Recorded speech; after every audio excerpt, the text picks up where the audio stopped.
appreciate that they had this enthusiastic willingness to participate in this symposium. It really makes the symposium what it is.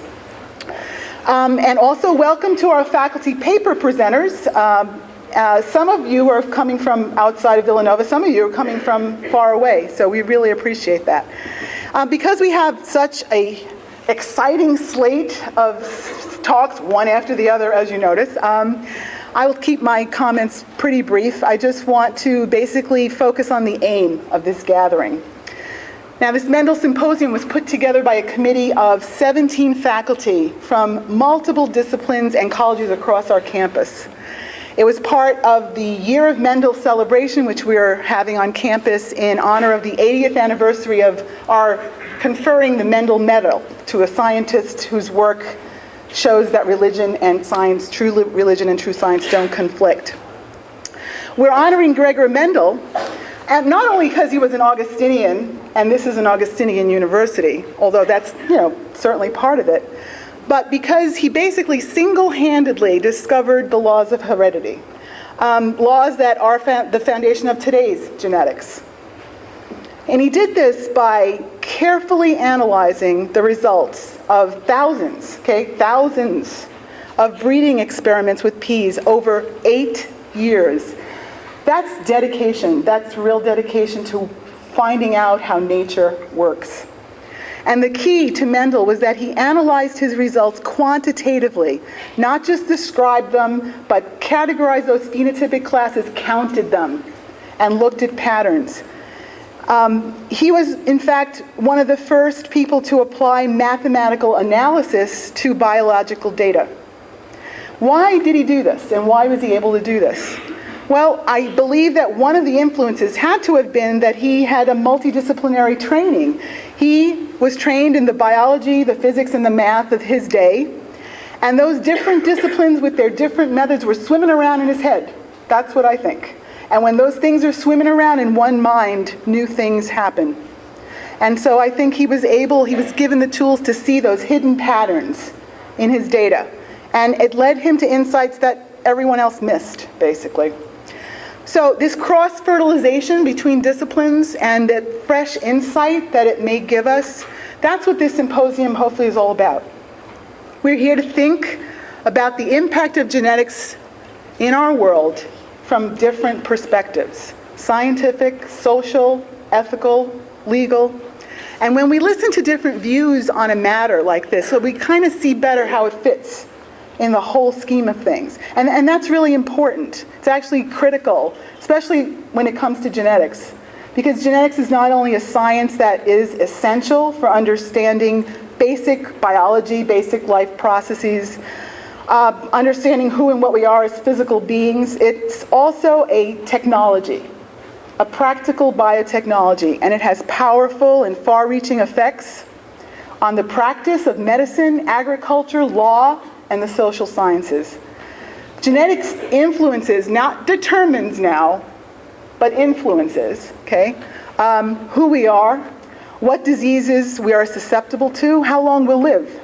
Genetic technology gives us capability to cure and treat diseases, design personalized medicine, change the makeup of plants and animals to improve, for instance, global agriculture. It also brings up new issues in reproduction. What does it mean to be a mother or father?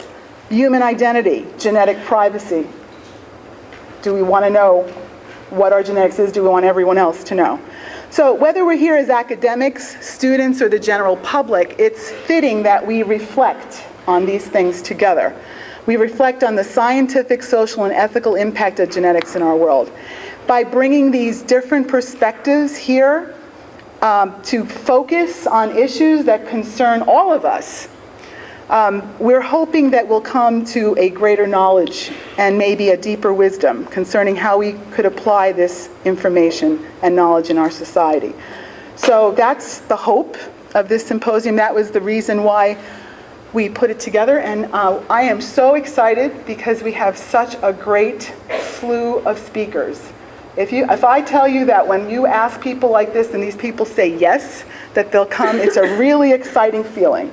it gives you, it's a validation of, wow, this is a good thing to do. These are, experts in their field, busy with their time, and they choose to come. And that's really good. And thank you for choosing to come as well. So the way we're going to work this is, how are we going to work this? Oh, we're going to have different faculty members from Villanova introduce the committee of 17. Okay, one of those, introduce one of the speakers, each one of the speakers, short introduction, and then the speaker will come and do their thing. And hopefully we'll have time for 2 or 3 minutes of questions, and then 2 or 3 minutes of technological changes if that has to happen, okay?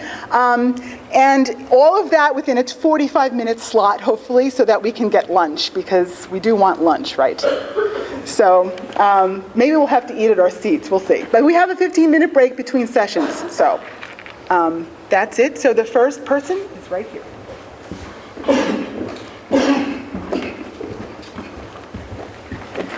Thanks, Angela. Good morning. I'm Mary Angela Papalaskari from the Computing Sciences Department, and I'm introducing today our first speaker, Daniel Fairbanks. Dr. Fairbanks recently became head of the Department of Plant, Soil, and Insect Sciences at University of Massachusetts, Amherst. Prior to this, Dr. Fairbanks was professor and dean of undergraduate education at Brigham Young University, where he had been on the faculty since 1988. Dr. Fairbanks is a distinguished geneticist. Most recently, he co-authored with Alan Franklin, Anthony Edwards, Dan Hartle, Teddy Seidenfeld, a book entitled Ending the Mendel-Fisher Controversy. He's author also of a popular science book, Relics of Eden, The Powerful Evidence of Evolution in Human DNA, and the college textbook, Genetics, The Continuity of Life. He's the U.S. project leader of a collaborative research program on genetic improvement and genetic resource conservation of quinoa, a highly nutritious and important food plant in Andean South America. He's a member of the Genetic Society of America and the National Sculpture Society. You see, carrying on a family tradition of 4 generations of artists, Dr. Fairbanks is also a sculptor whose work is in museum, university, and private collections. Dr. Fairbanks' research interests are in plant evolutionary genetics, polyploidy, conservation of genetic resources, plant breeding, international agriculture, and the history of genetics. But he's not only a distinguished geneticist himself, he's also a serious scholar who has delved deeply into the history of his subject and has published extensively on the seminal work of Gregor Mendel. We are most honored to have him here with us today, as both his historical and scientific work are fitting tributes to the currency and the enormous influence that Mendel has exercised over the progress of biology for the past century and a half. Please join me in extending a warm welcome to Daniel Fairbanks, who will speak to us today about demystifying the mythical Mendel.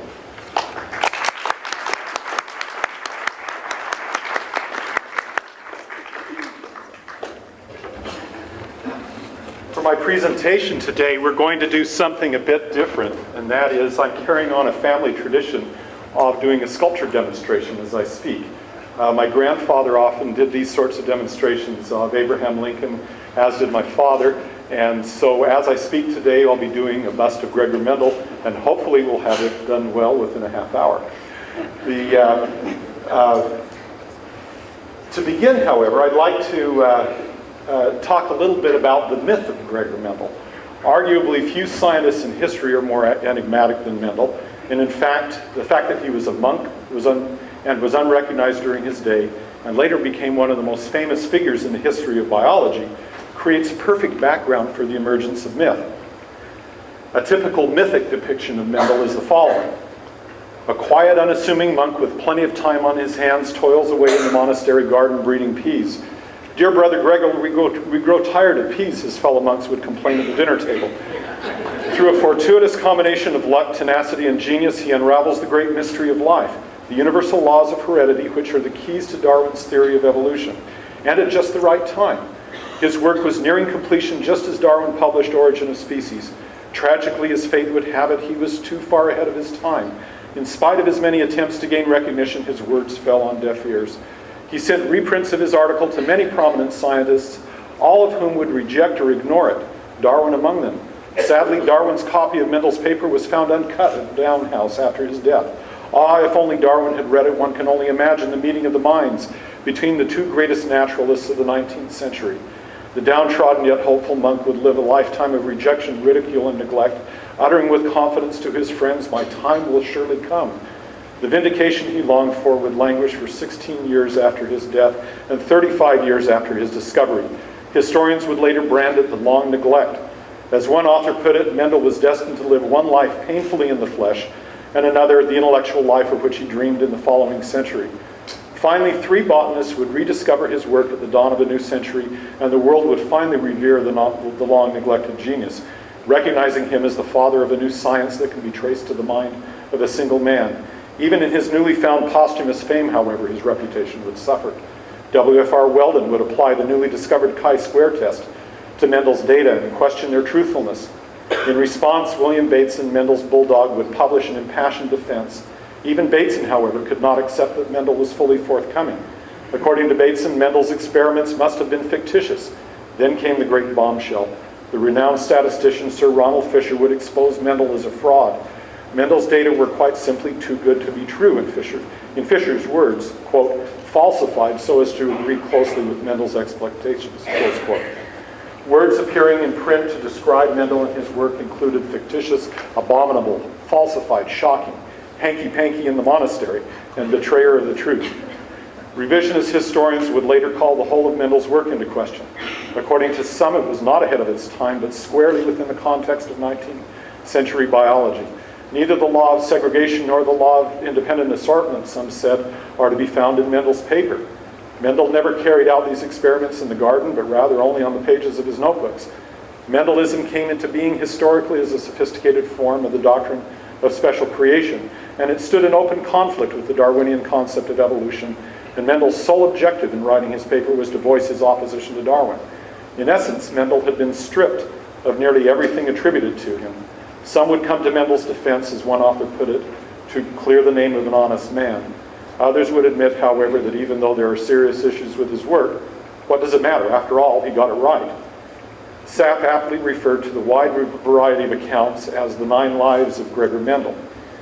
And there we have the mythical Mendel, the unassuming monk, neglected by his peers, rediscovered and revered founder of a new science, discredited betrayer of the truth, anti-Darwinian purveyor of special creationism, who in the end can't be dismissed because after all, he got it right. Now, even in the professional literature, there are multiple references to Mendel that conflict with one another. As an example, the assertion that Bateson first gave that Mendel's experiments are fictitious is based largely on the supposition that Mendel could not possibly have done what we call monohybrid experiments. Now, monohybrid experiments are, as Mendel defined it, crosses in which the parents of the pea plants he used differed in only one essential characteristic. Bateson presumed that Mendel could not possibly have done that. And then subsequent authors picked up on this idea and claimed that, in fact, Mendel hybridized all of the varieties that he had in all possible combinations, and then simply disaggregated the data to present fictitious monohybrid experiments. Now, another myth is the idea that Darwin had a reprint of Mendel's paper, and that it was uncut. Now, these two are myths that can be rather readily dismissed. In the case of the fictitious experiments,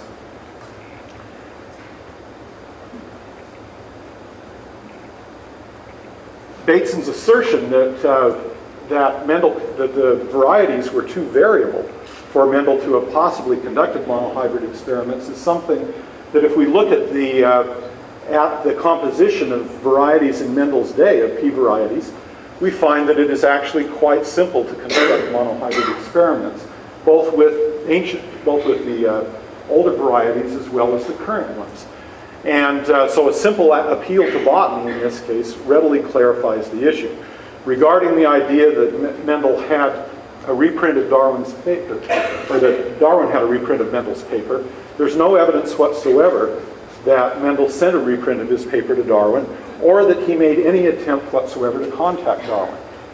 The idea that the reprint was uncut actually is probably derived from the fact that Darwin had a copy of Fox's book, which has references to Mendel's work, and yet the pages with the references to Mendel remained uncut when the book was found in Down House after Darwin's death. So there's no evidence that Darwin had any access to Mendel, or that there would be the so-called meeting of the minds between the two.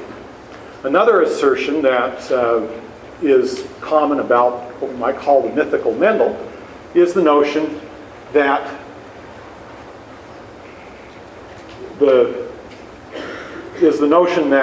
Mendel never stated his principles of heredity in the paper, in particular the principles of segregation and independent assortment.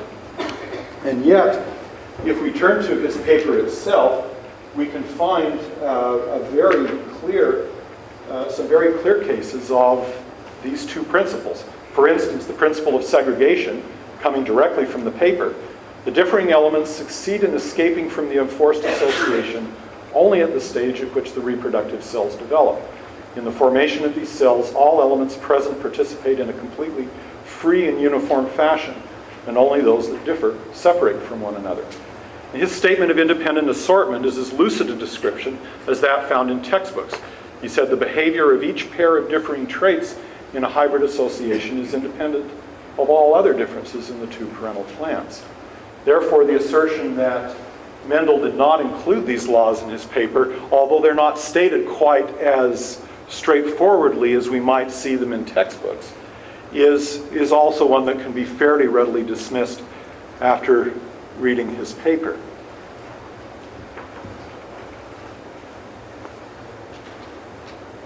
So what remains of the mythical Mendel? Well, of all the assertions about his work, the one that has received the most attention and has been the most difficult to examine is the assertion tracing back originally to Weldon, but also given by, or most prominently promulgated by Sir Ronald Fisher, the famous statistician, that Mendel's data were too good to be true, from which some authors have derived the conclusion that Mendel was a fraud. And this is one that has persisted now for more than a century, and unfortunately, because we do not have Mendel's original notes, is one that cannot be fully addressed.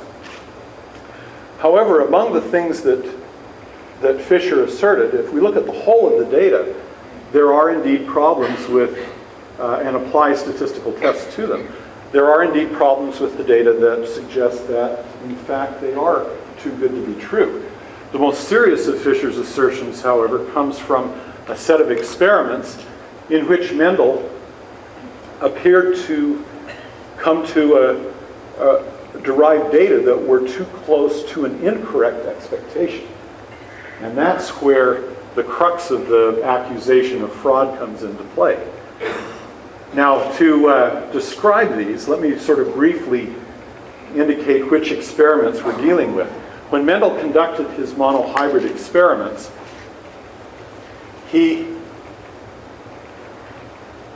observed in the first generation the dominant characteristic in every single one of the plants or seeds which he examined. For example, when he crossed a tall plant with a dwarf plant, all of the offspring in the first generation were tall. And then he allowed the plants to naturally self-fertilize, and in the next generation, what we now call the F2 generation, he then observed the famous 3-to-1 ratio of individuals, and consistently observed this 3-to-1 ratio for all of the monohybrid experiments that he conducted, all 7 of them. Now, Two of these experiments he did with characteristics that are expressed in the seeds, so that he would cross the plants, or hybridize the flowers, and then as the seeds matured, he could see these traits immediately in the seeds rather than having to grow the plants out. That's what he saw with the yellow and green seeds, as well as the round and wrinkled ones. But for the 5 additional traits, he had to plant the seeds, grow the plants to observe the resulting phenotypes. And in order to preserve garden space, the way he tested these plants was to take 100 F2 plants. We think of these plants in the second generation, the F2 generation, with this 3-to-1 ratio. Of the 3/4 that show the dominant characteristic, 2/3 should carry elements from both parents. That is, in modern terms, they would be heterozygous. The remaining third then would carry only the element that conferred the dominant characteristic. For instance, in the tall and dwarf, the ones that would give the dominant type, or give the tall type. And as Mendel, and so to preserve garden space, what Mendel did is he took 100 F2 plants, allowed them to self-fertilize, and then took 10 progeny of those F2, of the dominant types, of the 100 that he saved. If every single one of them had the dominant type, he then classified the plant as homozygous. But if any one of the progeny had the recessive type, he classified them as heterozygous. Now, he did this for all 5 of the plant traits, thus a total of 5 experiments, but one of them turned out with results that were farther from predicted than he expected. And so he repeated that experiment for a total of 600 individuals.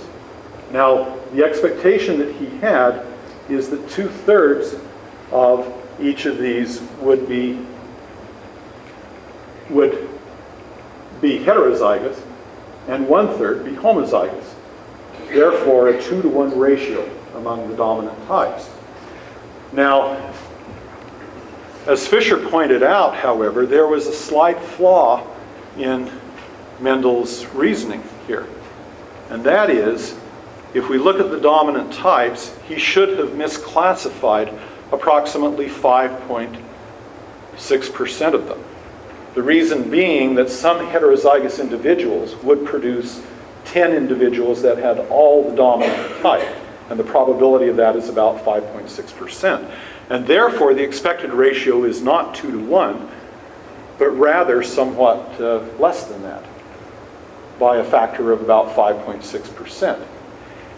However, if we look at Mendel's actual results, of the 600 plants he examined, 399 had the dominant, or were classified as heterozygous, and 201 as homozygous, which is just one plant off from a perfect 2-to-1 ratio. However, when Fisher applied his corrected ratio to this, he found that the results differed significantly from the corrected ratio, therefore, that Mendel had observed results that were essentially too good to be true. That is, that they approximated an incorrect expected ratio. Fisher, in his own words, found this result to be shocking and abominable. And in fact, Fisher himself was reluctant to ascribe the results, the falsification of data, to Mendel, because Mendel's paper is so detailed, so specific, so meticulous, that it does not give the impression of one who would be careless or who would falsify data.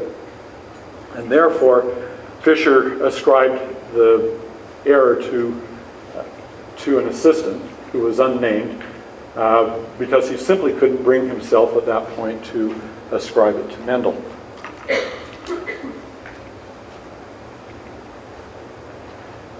Now, Fisher then further looked at Mendel's trihybrid experiment, in which Mendel did essentially the same thing, and that is he characterized the genotypes of the plants as being homozygous or heterozygous, presumably using the same method that he had before, by growing 10 progeny. And here in this experiment, with in the trihybrid experiment, again, we see the same pattern. And that is that the data more closely approximate the incorrect ratio that Mendel expected, rather than approximating the corrected ratio that Fisher came up with. So is there any way to deal with this, to, say, vindicate Mendel? Or were the data indeed, as Fisher had claimed, falsified by, and as Fisher put it, by some assistant who knew all too well what his master expected? Or by Mendel, as others have claimed, by Mendel himself. And if we, one explanation that quite a number of authors have appealed to is what is called the tetrad pollen model. This is the notion that the pea plant, that the biology of the pea plant explains the too good to be true data, not only in these highly questionable experiments, but also in the whole of Mendel's experiments. This idea purports that the pea plant, because it is a natural self-pollinator, the pollen grains are not distributed purely at random in a heterozygous plant, but rather distributed more or less uniformly, much like a three-dimensional checkerboard. So that if we think of the two alleles, the large A, the small a, that Mendel described, they should be distributed pretty much uniformly, so that as the stigma of the flower samples the pollen grains, it does so in a manner that is sampling without replacement, meaning that an analogy would be what is sometimes even referred to as the urn model. The idea that if we look at the pea flower and the sampling of these pollen grains within it, it's analogous to sampling, say, red and white marbles from a cup. If we have 100 marbles in the cup, 50 of them are red and 50 of them are white, and we reach in and draw a white marble on the first draw, then the probability of drawing a white marble on the second draw is actually less than 50-50. The probability is biased now toward sampling the other type. In other words, with sampling without replacement, we expect the results to be closer to the expected values than pure random sampling without replacement, which is the model that we typically apply to genetics would predict.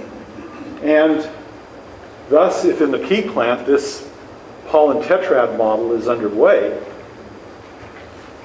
then we should expect to see results in Mendel's experiments that are closer to expected than the model would predict. Now, quite a number of authors have appealed to this as an explanation of Mendel's data. And yet, try as I could, I couldn't find a single person who had experimentally tested the pollen tetrad model. As it turns out, the pea plant is the perfect organism for testing such a model because it is a self-fertilizer, and the products of each pollination event are the peas within a single pod. So all we have to do is look at the distribution of phenotypes of peas within a pod and look at enough pods to see if it does follow the binomial distribution model. And if it does, then that suggests that there is no pollen tetrad effect. However, if there is a pollen tetrad effect, then what we would expect to see is the less probable types should be less frequent than expected, and the more probable types should be more frequent than expected, exactly as Mendel observed.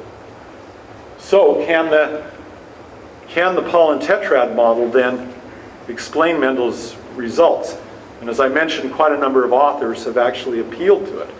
Well, Bruce Scalia, who is a statistician, and I tested this model with pea plants, and to our, I have to admit, disappointment, found that the pea plant is as Anthony Edwards put it, an excellent randomizer.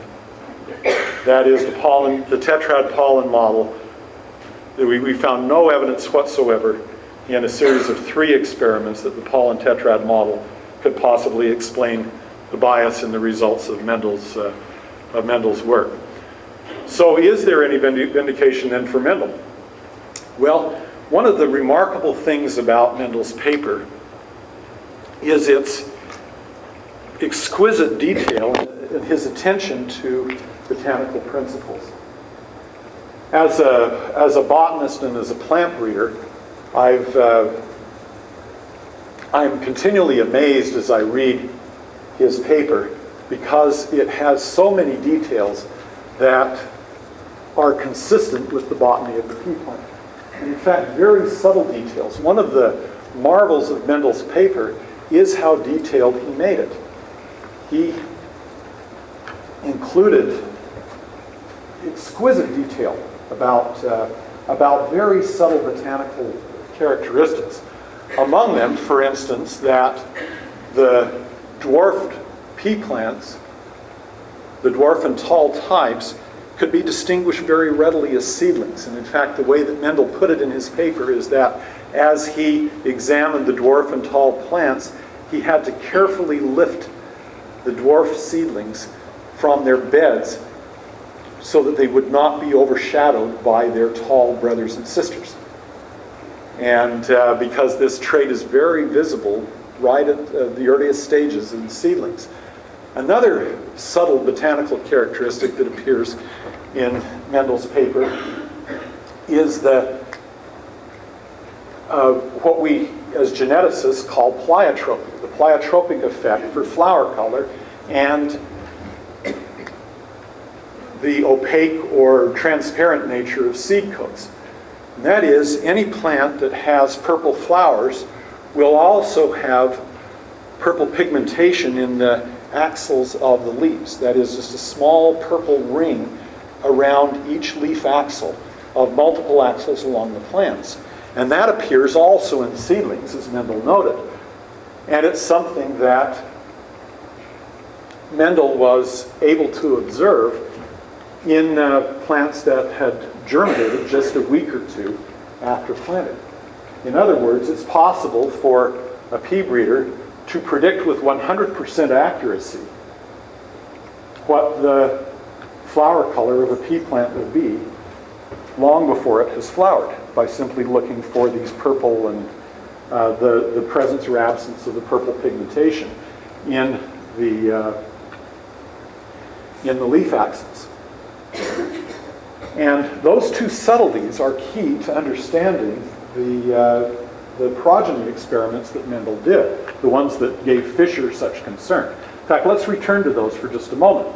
You'll recall that Mendel planted 10 F3 plants, F3 progeny, for each of the 100 F2 individuals. Now, if we look then at Fischer's assertion, it is correct from a theoretical standpoint. That is, Mendel should have misclassified approximately 5.6% of the plants. However, there's a practical problem with Fischer's assertion, and that is, if we take Mendel at his word that he examined exactly 10 plants, Mendel, in his use of exquisite detail in the paper, gave us the percentage of seeds that failed to germinate. And throughout the whole of his experiments, at least where he reported germination failures, the germination failure was just a little less than 7%. So from a practical point of view, Mendel could not have planted 10 seeds and always obtained exactly 10 plants. So he did one of two things. He either planted 10 seeds and in some cases observed less than 10 plants, in which case Fischer's assertion is the assertion of or the problem of misclassification becomes even greater. Or he planted more than 10 seeds and then thinned the seedlings to 10 plants, and in so doing did not have to utilize any extra garden space. Now, if we recall, these two characteristics of plant height and flower color are ones that Mendel, and flower color, we mean with the examination of the axillary pigmentation, Mendel could have identified those traits and distinguished them as seedlings. Now, if there's anything to which contemporaries of Mendel agree, it's that he was a superb gardener, and any gardener would know how to conduct this experiment, which would be simply to plant with approximately 30 seeds per plant available. Mendel could plant more than 10 seeds and then transplant them to the garden, and as he did, or simply plant them in the garden in hill plots, in 10 plots with approximately 3 seeds per plot, and then thin them to 10. And had he done that, these two experiments would have allowed him then to classify more than 10 plants and more accurately come up with which ones are homozygous and which are heterozygous.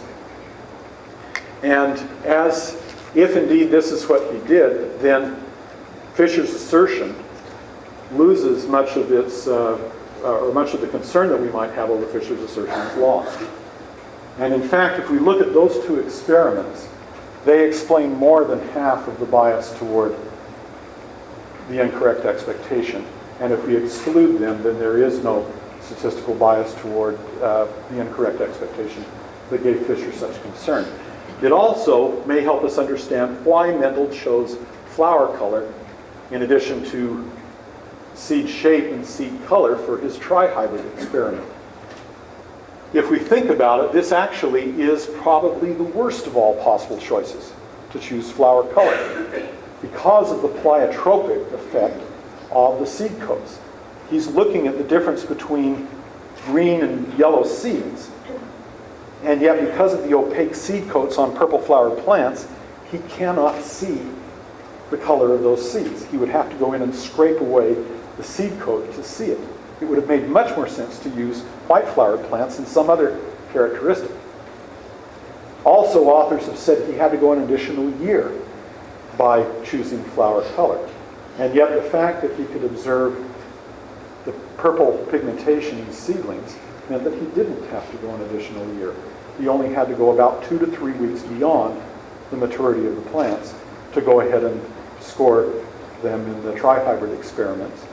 And the fact that he was using a trait that he could see in seedlings meant that the classification of just 10 plants is not as much of an issue. Therefore, with these botanical subtleties that we look at in Mendel's paper, we can fairly readily explain some of the concerns, in fact, the concerns in those experiments that were of greatest concern to Fisher and that are the major source of the allegations of falsification. The Alan Franklin, Anthony Edwards, Dan Hartle, Teddy Seidenfeld, and I published a book just this past year called Ending the Mendel-Fisher Controversy. A rather assertive title, and in fact it was one of the greatest collaborations that we have ever had. The only regret of it being that the title tells what will happen with that collaboration. And in fact, I was pleased to see that the book is out here on the shelves. But in our view, after examining the whole of the data, the Mendel-Fisher controversy to some extent still stands. When we look at the whole of the data, without a miraculous rediscovery of Mendel's original documents, there is no way to tell exactly what he did. But certainly, the greatest concerns over data falsification are ones that can be addressed from the very subtle botanical references that Mendel makes in his paper itself. Moreover, some of the other myths of Mendel that really have little foundation can be addressed very readily by looking at the historical information and simply by reading the paper itself, which in my mind is a masterpiece of scientific discovery. And so as this statue emerges of the hopefully demystified mythical Mendel, let us add the final touch to it, his famous glasses.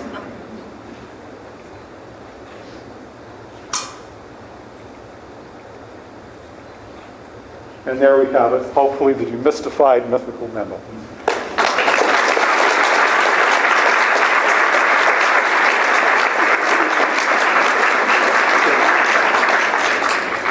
We have, I guess, quite a few minutes, I guess, for questions. I usually try to do this in about an hour's time.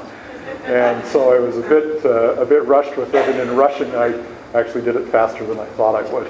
Yes? The idea that there was a zealous assistant that was trying to help his master, is that traced back to Fisher's assertion? Yes. Yes, that the question is the idea that there was an assistant, is that traced back to Fisher's assertion? And the answer is yes. Fisher was the first one to mention that. And Fisher did not name the assistant. Presumably, he just thought that Mendel must have had one. However, Vítězslav Orel, who was the director of the Mendel Museum for many, many years, went to the historical data and found out that Mendel did indeed have several assistants who worked with him. And so Fisher's claim is not without foundation, although there's no direct evidence that the assistants actually tallied the data. But did Fisher know about this when he made this? Yeah, did Fisher know about this? As far as I know, there is no evidence that Fisher knew about those assistants. That was Orel's very painstaking digging into the historical data to find out that there were indeed assistants there. But no direct evidence whatsoever that the assistants may have falsified the data. To me, it's really it truly is a paradox, an enigma, that Mendel's paper is so carefully written. As I have to give credit to Dan Hartle in this article that we published a little over a year ago on this topic. He wrote absolutely the most beautiful introduction to it. And in it, he referred to Mendel's paper as a cornucopia of raw data, of the like that we never see or rarely see in contemporary papers, where raw data, if they are even available, are relegated usually to online appendices. And yet Mendel's is so detailed that the raw data are there, which ironically is what led to the claim of falsification. Had he simply stated in general terms what he had discovered, there would have been no allegations. But the fact that his paper was so detailed and so careful led to first Weldon's and then later Fisher's discovery of the so-called too good to be true data. But what I found interesting is, as I dealt with this, I actually went in and repeated many of Mendel's experiments myself, and in the process discovered some of the subtleties of the pea plant. And it really made Mendel's paper, to use a bit of a pun, come to life, because I was able to see subtleties in there of the botanical characteristics of the pea plant that most people simply miss. And it's those subtleties that then begin to explain how he did the experiments and why the data do indeed appear to be biased toward an incorrect expectation, when in fact there is some very good evidence that they do not. That in other words, the data he presented were quite correct. Yes. For Mendel to have falsified his data, you would have had to have an expectation of what the segregation ratio should be. Is there evidence that he did have, that there was some basis for Mendel to have an expectation? Or did he inductively infer the laws from the experiments he did? It seems to me that's critical in thinking about the falsification of the data. It is. It's an excellent question. The question he has offered here is did Mendel know beforehand? Yeah. Did he have that expectation or did he deduce it from his experiments with the pea plant itself? What we can conclude from that is that he, at the very beginning of his paper, he stated that based on experiments with ornamental plants, that he had seen some patterns, that these led to the experiments with the pea plant. In other words, he had conducted some hybridization experiments beforehand. He had also very carefully studied the experiments of Gärtner, as well as other plant hybridists, before conducting his experiments.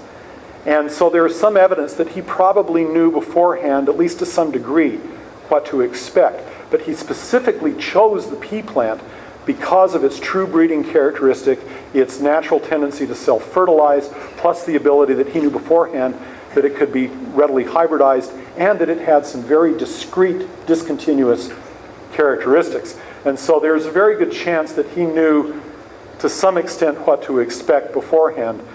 going into this. And yet, if we actually work with pea plants, and in fact there are some people who claim that Mendel may have just misclassified unconsciously questionable individuals toward expectation, and yet if you look at these 5 plant characteristics in the pea plant, it's possible to classify them correctly 100% of the time. It's completely unambiguous. So yes, he probably had some expectation going in, but in all likelihood the details of his so-called laws of inheritance were ones that he developed as he went through the experiments with the pea plant. Just to follow up on that, it may not apply given your answer, but if he didn't have a precise expectation, wouldn't the data have to overfit for him to figure it out? Yeah, if he didn't, then they would. But yet if we look at his data, they are very, what's interesting is to look at the monohybrid experiments where the claim of being too good to be true is the least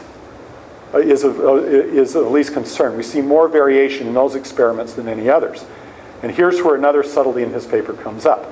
And that is, if we look at the additional experiments where the data are very close to expected, Mendel stated regarding, say, the dihybrid experiments and trihybrid experiments, that he conducted experiments with all combinations of traits that showed similar results. So in other words, he's highlighting the best experiments in there. And there are many more that he conducted where he did not present the data.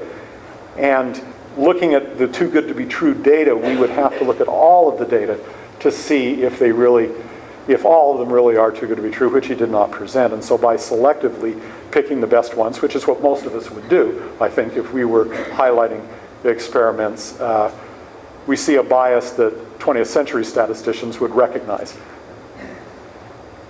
Okay, I think, how are we doing for time? We have time for one. Okay, yes? With all of this discussion, how long did it take for someone to actually try to duplicate Mendel's experiments, which in the modern way would take about a week? Yeah, how long did it take for anybody to duplicate his experiments? Remember, he spent 8 years with them. To my knowledge, no one has completely duplicated Mendel's experiments. Derbyshire did some very large-scale experiments with peas, as did Corin's, as did Shermock. And interestingly, Corin's and Shermock's results were, in many ways, equally too good to be true. And in fact, if you look up our paper on it was published this past December, on testing the pollen tetrad model, we examined a little more than 5,200 pea plants, which is roughly, is actually a little less than the size of Mendel's experiments where he was testing 10 plants from 100 progeny. He examined 6,000 individuals in that case. And I can tell you that 5,200 is a very large number of plants. And yet as we did that, we too came embarrassingly close to a 3-to-1 ratio. When the chi-square value is applied to it, it is 0.9. And in fact, after doing it, I went back through the running tally, and there were 3 times in the experiment in the running tally where we hit exactly 3-to-1 ratios, perfect, right on the nose. I'm glad the experiment didn't end at any of those points. No one would have believed our results. Bottom line is the pea plant really does appear to produce too good to be true data, and yet our results suggest that it's following a pure random model. There's no reason to suspect that there's anything about the biology of the plant that lends to it. But as far as I know, no one has completely repeated all of Mendel's experiments. His are, to my knowledge, the largest data set of heredity in peas to date. One of the things that I want to do before I die is repeat Mendel's experiments in their entirety. And I'm hoping to find the time now that I'm at UMass and have a nice experiment farm available to me to do that very thing. I have the varieties, the old ones that are probably some of them the same ones that he used to repeat those experiments. And so Dan Hartle and I have decided to get together and do it. So hopefully a few years from now you'll see the published results of the first complete repetition of Mendel's experiments. Yes? I'm embarrassed that I don't know the details well enough to know the answer to this question. Why would he pick the scale? What's your insight into the scale of the experiments that he did do? Why not do smaller numbers? Maybe with smaller numbers there was so much variation you couldn't see the trend. Yeah, why not do smaller numbers? In his paper itself, he explains it. He says that, and I'm having to paraphrase because I don't have it memorized, but he said that it's impossible with small numbers of individuals to come to an adequate conclusion because of the variation that is there. And he even gave some examples of the variation from one plant to another. He gave 20 plants for the data from 20 plants for the seed color and seed shape, simply to show that there was so much variation. There are some people who claim that he stopped counting when the results got close to that. The claim being that he only saw about 30 seeds per plant. Certainly peas produce more than 30 seeds per plant. And yet if we go to 19th century pea data, we find that his results are consistent. It is consistently in the 19th century literature about 30 seeds per plant. And he said in his paper that it's essential to count all individuals all the way through. So he made it very clear that he had done pea experiments and reported numbers, but they were with such small experiments that they failed to